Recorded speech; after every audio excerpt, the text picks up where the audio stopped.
What's up, wrestling fans? Welcome to episode number 310 of the Smark Out Moment Smack Talk podcast. I'm your host, Tony Mango, as always, and this is the Hot Tags edition of the week, where I'll be breaking down some of the current events, news, rumors, gossip, and pretty much everything else that went down in the world of professional wrestling and sports entertainment over the past couple of days. First things first, a little reminder, make sure you guys let me know what you think about these topics in the comments below, telling you that right now, so as I'm talking about them, you can just leave a little timestamp, and you don't have to try to backtrack and figure out what your opinions were of anything that I was talking about. Just another little tidbit of information there, that way I can get your full thoughts, kind of incorporate them into future discussions of what I'm doing in the next couple of weeks and such, as we're building up towards Survivor Series, and we're going to be taking care of some of the stuff like that. So some of the stuff might weigh in on that, some of the stuff might not. Some of it's important, some of it isn't. You know how the deal is with the hot tag. Some of it's goofy, and some of it's actually pretty interesting. So let's get the ball rolling here and talk about some Impact Wrestling stuff. And it's not about Bound for Glory, because I'm going to watch that. It's about people leaving and people joining the roster and so on and so forth. They have two things, basically, that's been happening recently. One of them is that Rockstar Spud has left Impact, and there's a rumor that he's going to be coming to 205 Live soon. And then a bunch of referees left as well, including Earl Hebner. The reason why is supposedly because Impact didn't want to pay them the same rate that they were paying them before, and they wanted to use local talent, and they kind of saw that as a sign of disloyalty, essentially, which makes a lot of sense. So basically a bunch of referees just walked out, and you kind of can't blame them too much, can you? But if you look on the positive side of things for TNA, they just got Sami Callihan from NXT, used to be Solomon Crow. And this Jimmy Jacobs guy that's been popping up all over the place, who I know nothing about, but some people are going nuts over him, and he used to be like an agent for WWE, and now he's like a commentator or something, I guess, I don't know. Fill me in on this Jimmy Jacobs guy, because I literally had never heard of him until it was like, Jimmy Jacobs makes a big splash about posting a pic with the Young Bucks, and it's like, who? Is that one of the dudes that sets up the ring? Like one of those kind of things? I don't know. Completely lost on me. And if you had been following Smack Talk for a long time, you know that I was never the biggest fan of Solomon Crow. So, hey, thumbs up, I guess, kind of, for Impact. But you lost a bunch of referees, and you made it look like you were kind of a shitty employer, and that's not good. And you lost Rockstar Spud. And Spud is somebody who, if WWE brings him in, then I know he's got a lot of fans, and that's good. So the more people that WWE bring in that are good, the better. I don't really know too much about him, so I can't really specify, like, I really want to see him here or there or whatever, but hey, more 205 Live people, that's another good thing too, because that brand could use more people in the mix, just to kind of, make it so where we're not seeing Noam Dar versus Rich Swann 40 times in a row and such. So at least that is what's going on with Impact. I don't give a shit about Bound for Glory. If you do, tell me in the comments below what I should be giving a shit about. Now, if we pivot a little bit and we start talking about WWE, more specifically the NXT side of things, then we have to talk about some other types of releases. Now, last week, we saw that they got rid of 3 people from the main roster, specifically the Raw roster. That was Summer Rae, Emma, and Darren Young. Well, this week, they turned their sights to the developmental system, and they got rid of Lee Gao, Sawyer Fulton, and Bronson Matthews.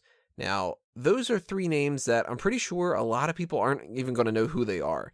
Lee Gao was somebody who was a recruit that never really got anywhere, so that's kind of like when one of those names pops up and people go, wait, was he like a backstage type guy or something like that? Was he a Jimmy Jacobs kind of a thing? I guess he just really, it wasn't working out all that well for him to get cut that early on, and they must have just said, you know what, sever the ties and whatever. Or maybe he was somebody who he started to do this and he realized that it wasn't actually a passion that he wanted to pursue, and maybe he kind of quit. Either way, that guy never got a chance to get started really all that much, and that's why you don't know who he is. Never be able to pick him out of a lineup. Bronson Matthews is Josh from Tough Enough. We'll get back to him in a second, but let's real quick talk about Sawyer Fulton. Sawyer Fulton is a guy who has been on my future endeavors forecast for, I don't know how many years at this point. It's been years, though, This guy has never seemed like he was going to be going anywhere to me, and they gave him multiple chances, and he's had multiple repackagings, and he's had stints with like Angelo Dawkins he was a tag team with. He was actually one of the original members of Sanity, and he eventually got injured and replaced with Killian Dane. That was really the true death knell of his career. At that point, he didn't make his way back to the NXT tapings at any point. He was just live events. He tried to do some other kind of gimmicks and stuff, and none of them worked. And Fulton really just was a guy that would perpetually get injured, repackaged, fade away, repackaged, fade away, injured, repackaged, whatever. None of it worked. So I saw the writing on the wall a long, long time ago. And the same thing for Bronson Matthews. Now with him, that's a slightly different story. If you followed Tough Enough, you would know that for the most part, it seemed like most people were really supporting Patrick Clark. And he didn't get through to even the finals because of this weird chicanery of Daniel Bryan not using his save because he thought that he could save the save. And it felt like the type of thing where the producers wanted a shock. And you know by now, reality TV shows aren't reality. They are still just as much heavily scripted as most of other things. Now, it's going to be scripted in the sense that, take like Total Divas. Total Divas will set up environments, and they'll try to get people to reshoot things, and they'll try to get them to say certain things. And it's not that it's scripted in the sense that they have full-on line-by-line blocking and such, but it is still scripted. It's not like, hey, we set up a camera, and they do all this weird shit on their own. No, of course not. That same applies to every single reality show. Even stuff like Big Brother, where they have the cameras on 24/7, those are still at least somewhat scripted because when you watch the TV show, they can edit things in a certain way. So if you watch the feeds, you see sometimes a completely different characteristic of somebody than if you would watch the feeds. Yeah. If you watch the feeds, you'll see a completely different characteristic of somebody than if you just watch the edited version of the TV show. Tough Enough is a thing that could work really, really well if WWE didn't have this network oversight that can get in the way. And it felt, at least to me, like Josh was being somebody who, he was like the best option to win, and you couldn't give it to ZZ, you couldn't give it to some of the other people, like, what was that one dude's name? Taylor or something, I think his name was, or Tyler or whatever, the long-haired guy that was sitting on Chelsea Green. Those things can be problematic, and we've seen many, many times in the past. Pretty much every single season of Tough Enough has proven that the winner of Tough Enough does not make it in WWE. It's the people that don't make it to the finals, or they don't actually get that win, that do. The Miz didn't get the whole grand sweeping victory type of thing, and he is probably the most successful person that's ever come out of Tough Enough. We've gotten Cameron, and she certainly did not win. We've gotten Morrison, we got Ryback, we've got, a wide variety of different people. I think Morrison won, though, actually, come to think of it. I don't know. But does anybody remember anything about Nydia? No. Did Maven turn out to be some 20-time world champion? Of course not. Now, the winners for this season of Tough Enough were Sarah Lee and Josh. Where did we get to see any of them? Well, Sarah Lee got pregnant pretty early on and quit. And Josh was only on live events. He never once made any appearance on anything NXT related on the TV side of things. But we got Sonya Deville, and we got Mandy Rose, who is just sort of lingering into nothingness. And I would not be shocked at all if Mandy Rose got released, because it seems like they've been holding her back for a long, long time, too. And then we get Patrick Clark, who ends up being the Velveteen Dream, who is fighting Aleister Black in 2 weeks at NXT TakeOver War Games. So it goes to show, if you got the talent, doesn't matter if you win Tough Enough. If you're a ZZ, you're not going to make it. If you're a Patrick Clark, then you're going to. I am not surprised at all on any of these. I mean, I didn't know Lee Gao, so that was like, oh, okay, some dude that I don't know. But Sawyer Fulton, Bronson Matthews, they seemed like they were gone a long, long time ago. Not shocked at all. It's kind of random, but hey, I have no transition to it. Why not?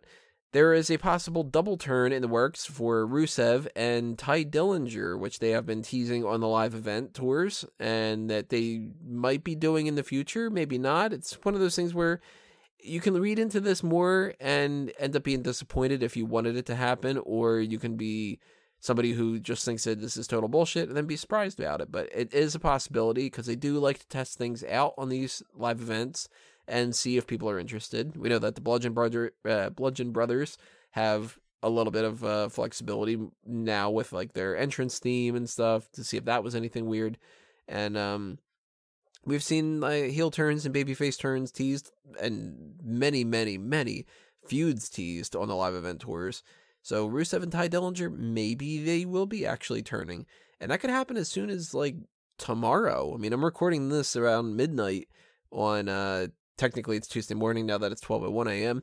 But we could see that on the spot for like the final person heading into Survivor Series, because we don't know what's happening with Rusev and AJ Styles now that match has been moved around and tinkered with.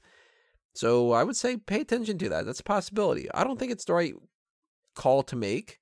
I think that Dillinger could be working as a babyface much better, and I think that Rusev isn't going to work that well as a babyface, but we've seen stranger things happen. We've seen Stranger Things Season 2. So let's talk about the PWI Female 50 list. Asuka was the top of that. Didn't check out what the other 50 were, but that is something that people are always interested in, who's going to top the PWI lists. And I think that Asuka's a little bit overrated, I'll have to admit. I don't think that she is the best women's wrestler that's out there right now, but she should be towards the top. And the fact that she is the undefeated out of everybody, it makes sense. So I think that that's a judgment call that I can agree with. You know, I would think that some other people are better in ring. Some people are much better as far as promos and such go. But Asuka is about as safe of a pick as you can possibly get. So that makes sense to me. If you think otherwise, go ahead and drop your comments below. Let's talk about a little quick thing on live events. I actually forgot to mention this. Would have been a good transition if I would have thought about it. But they did a little thing that people have been buzzing a lot about, even though that's really not too much to buzz about. But hey, it's still something kind of interesting, which was that Triple H momentarily joined the Shield. He teamed up with Dean Ambrose and Seth Rollins just because Roman Reigns isn't able to actually wrestle. I mean, he's been sick with the mumps and everything, so they needed to do something, and Triple H has been filling in a lot recently. He filled in for AJ Styles, he filled in for Kevin Owens, now he's filling in for Roman Reigns, which kudos to Triple H for being able to pull that out and, you know, kind of save the day a little bit. And the sight of Triple H joining the Shield just, it seemed so weird and, I don't know, wrong. But it was still kind of interesting. A lot of people went kind of crazy over that. So, hey, if you didn't see the pictures, go ahead and check them out. They're all over the place right now. This is a little bit touchy. Another thing with live events, Sin Cara possibly injured. The reports have been saying that both he and Nia Jax possibly had suffered an injury, but we saw on Raw tonight that Nia Jax was wrestling, so it doesn't seem like that's necessarily the case. Sin Cara could be out for a little bit. He could be fine. That's the more recent talk, is that he actually avoided an injury that could have been a lot worse, that kind of a thing, which is good to hear, especially because right now, out of nowhere, he's getting this random push, and that would kind of suck for him if it's like, hey, we're actually getting pushed towards like this mid-card title type of thing. I don't think he's going to win it, but you're at least doing something, and then it would be kind of a shame to just go like, ah, man, shit, now there goes my ankle, that kind of a thing. But it is still another thing that you should be paying attention to, because if Sin Cara wrestles on SmackDown tomorrow night, then that goes to show that he probably isn't injured. And if he does not wrestle, then we know that maybe he is, and maybe that'll actually change some plans a little bit going forward with Baron Corbin, and if he's going to start feuding with somebody else in the meantime, or, you know, completely change up his whole lineup or something. And no transition for this one whatsoever, but hey, let's just go into it. My thoughts on the most recent extra special thing that they did for this week on the WWE Network, which was Ride Along. Team Extreme Expressway was the name of the episode, and it featured Bo Dallas and Curtis Axel in one car, and the Hardy Boys in another one. I would say, if as far as that see it or skip it type of plus or minus pros or cons type of thing, I would say see it. It's not too bad of an episode. It's not the best one, and there's really only like two things that I thought were particularly interesting, but those two things were interesting enough for me to say that maybe you want to check it out. One of them was that Bo Dallas was talking about conspiracies, and that part of me is kind of like, right on, brother, and the other one's like, LOL, you idiot. But it's kind of interesting to think that Bo Dallas is the type of guy that's actually, he was throwing out some terms that I was like, you know what, I'm surprised. You have to start digging pretty deep into the rabbit hole for you to bring up the Book of Enoch and Bohemian Grove and such, instead of saying just JFK and just 9/11 and such. But the other part, the best part of the whole thing, is the Hardy Boys impersonations of Sheamus saying "the bar." That was the best part. So at least go check that out. It's towards the beginning of the episode, so if you want to just check that out and skip out on the rest of it, go ahead and do that. But yeah, I would say see it. Check that one out. Random thing here again. Paige has launched a YouTube channel called Glampire Diaries, which seems to be kind of like an apparel line for just like gothy type Hot Topic clothes, sort of. So I guess if you're interested in that kind of thing, go ahead and check that out. I didn't watch it at all, so I don't really have anything to report on as far as that kind of thing goes, but it's something, you know.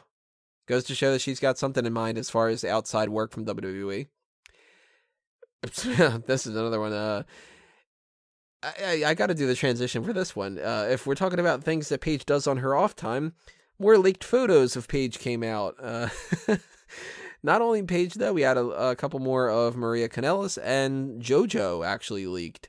So I cannot give you any links to that, because that is sort of technically illegal, and I don't want to get this video taken down and such, but you can go through the internet and you can find some posts on some things, maybe entitled "The Fappening," and you can find them yourself. It's pretty easy to find that kind of stuff. So same as always, I don't condone people hacking into other people's accounts and posting things that they do like that that's supposed to be private, but at the same time, I'm a guy and I'm gonna look, and that's what I did. So that's going to transition to another thing here, and this is a weird transition, but we're going to go from that type of love to a different type of love, because Puff Daddy has decided to change his name again to Brother Love. And the reason why we need to talk about this as far as a wrestling podcast goes is, if you don't remember Brother Love, he is the guy, Bruce Pritchard, that brought in The Undertaker. He was the one wearing the white suit, and he had always had like a really red face that they were making fun of, actually, on one of the most recent episodes of SmackDown, where I think it was Kofi was dressed up as him or something. And that is so strange, but there's no connection to Puff Daddy at all. I think that this is funny because he says in his thing, "My new name is Love, aka Brother Love." So he's gone from Sean Combs to Puffy, Puff Daddy, Diddy, P. Diddy. Now he's Love, aka Brother Love, and it's just, oh God, what, you're like not in the limelight, so you needed to do something to remind people that you're crazy or something. Whatever. I still think I've got like one or two Puff Daddy songs, and I'm not going to rename all those fucking songs to say Brother Love now. But hey, Brother Love returns, so to speak. And our final thing to talk about for this week is the main event topic of the whole thing, which is getting the most amount of buzz as everything that's out there, which is that we have two matches for Wrestle Kingdom, actually more than two, but two that are particularly interesting for Wrestle Kingdom 12 that have been announced. One of them is that Kota Ibushi is going to be trying to get the Ring of Honor Championship from Cody Rhodes. But more importantly than that even, is that Chris Jericho is going to face Kenny Omega. This all started essentially with this cruise thing that Chris Jericho is funding out of his own pocket, and he supposedly approached WWE about using some NXT talent, and they turned him down, and it's upset Jericho, saying that they're difficult to work with and that they just weren't interested and such. and he turned instead to Ring of Honor. Then that kind of got some talk with New Japan and everything like that. And Jericho's a smart cookie. He knows that if there's anybody that's out there for him to fight that's going to be the biggest draw, it's going to be Kenny Omega. Kenny Omega is essentially the top person on the indie scene, which you kind of can't even call it indies if it's New Japan and such, but that's sort of the case. It's non-WWE equals indies. Kenny Omega and Cody Rhodes are the top two guys, and the Young Bucks essentially would be packaged together as another one, but the Young Bucks are going to be a part of this cruise. And it's interesting that somebody like Jericho has always said that he will never work for anybody other than Vince McMahon. And now he's not. Does that mean that there's a problem between he and Vince because of this? That he was just like so upset about it that he did something else? Or is he just a businessman and he's like, you know what? If WWE isn't interested and I want to do this, then fuck them. I'm just going to do it with another company and that's the end of it. Or some people are speculating about this, and I don't think that there's any lick of truth to it whatsoever. But I got to put it out there because some people are talking. Some speculate that this is a bit of a tryout for Kenny Omega. I highly doubt that's the case. I don't think in any capacity WWE would think, hey, Jericho, how about you do this whole extra type of thing and you wrestle for New Japan, and that way you can see if we should bring in Kenny Omega. No, not at all. Not at all. I am assuming, and I think that this is what makes the most sense, Jericho wanted to do this thing. He asked WWE if they wanted to be into it. They said no, probably because there's no benefit for them whatsoever. And they didn't want to risk their NXT talent getting injured and being associated with other non-WWE related things. Jericho probably said, all right, then I'll look for wrestlers elsewhere, started negotiations with other things, and they decided, you know what would be pretty interesting is if we help you out with this, maybe you'll help us out with the whole Wrestle Kingdom thing. And he probably thought to himself, hey, I'm never going to get another chance to wrestle Kenny Omega. Why don't I do it and see what happens with wrestling in Wrestle Kingdom again? And I'm going to be watching it now. Unless it's at a time frame where I can't do it, I'm going to be watching Wrestle Kingdom 12 now, which is kind of cool. And Kenny Omega is totally going to win. That's my prediction. So tell me what you think about all these different hot tags, everybody. Drop them in the comments below. As far as the main event for this week, hit that subscribe button per usual and ring the bell to check off the notifications to be aware of when I post this. But I don't know when we're going to do this because my game plan was to do the Call the Spot for the 4 separate teams for Survivor Series. However, I don't know what day I'm going to record, and WWE is kind of being a pain in the ass about this because they have one person on 2 different teams that hasn't been decided yet. And we know that there's not going to be another episode of Raw before the end of this week. And tomorrow night, we might get clarification of the one person that's on Team SmackDown, but we still don't know who that other person on the women's team of Raw is. We can assume it's Bayley, but it could be Paige, and it could be Mickie James, and it could be somebody else.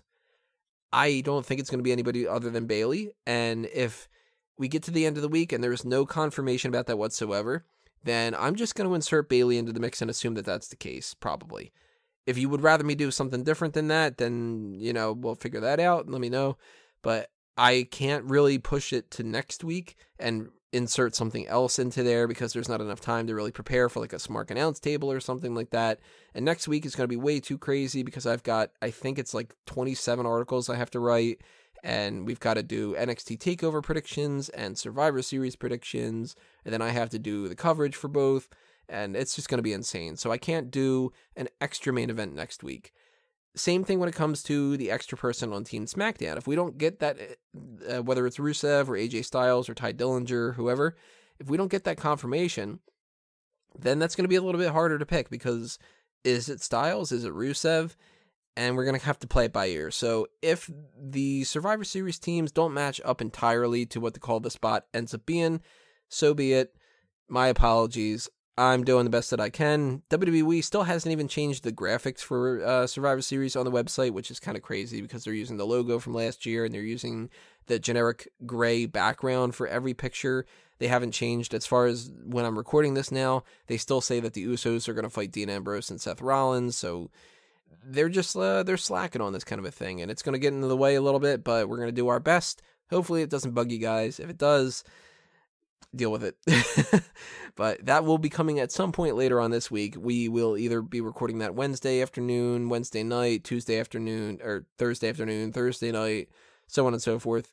If you subscribe or you follow us on Facebook and Twitter at SmarkOutMoment, then you'll be aware of when we post these things. Just keep checking SmarkOutMoment.com as well. It'll be posted up there too. And that's it for this week. For 310, for the hot tags, for whatever it is. I will see you next time, everybody. This has been another Smark Out Moment, and I'm being counted out.